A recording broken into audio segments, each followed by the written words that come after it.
मैंने एक बार कमिटमेंट कर लिया तो कर लिया, फिर हमारी बात हम कभी नहीं सुनता।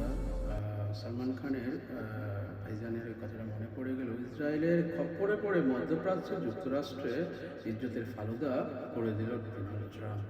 আর এক দেশ থেকে ছাড়তে মার্কিন কূটনীতি কর্মীদেরকে ওয়াশিংটন শনিবার 14 মার্চ বার্তা সংস্থা এএফসি জানায়, মধ্যপ্রাচ্যের যুদ্ধের তীব্রতার বৃদ্ধির কারণে শুক্রবার 13 মার্চ ওমেনে থাকাটা জরুরি নয় এমন মার্কিন সরকারি কর্মচারী ও তাদের পরিবার সদস্যদের ওমেন ত্যাগ করার নির্দেশ দিয়েছে।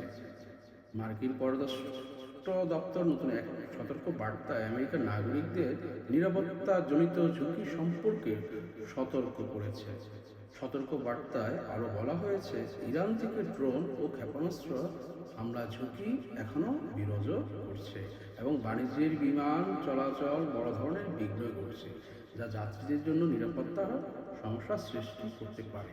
এদিকে গতকাল শুক্রবার ওমেনের রাষ্ট্রীয় গণমাধ্যমে জানিয়েছে, প্রতিবেশী দেশগুলোর উপর ইরানের প্রতিশোধমূলক আক্রমণ অব্যাহত থাকার উত্তরে ওমেনের ড্রোন হামলায় 2 ব্যক্তি নিহত হয়েছে।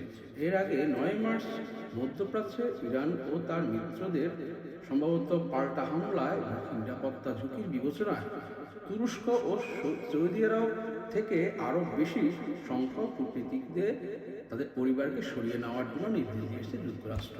ট্রাম্পের প্রশাসনের পক্ষ থেকে দক্ষিণ তুরস্ক ও আদানায় মার্কিন কর্মীদেরকে তাদের পরিবারকে এখান থেকে নির্দেশ দিয়েছে।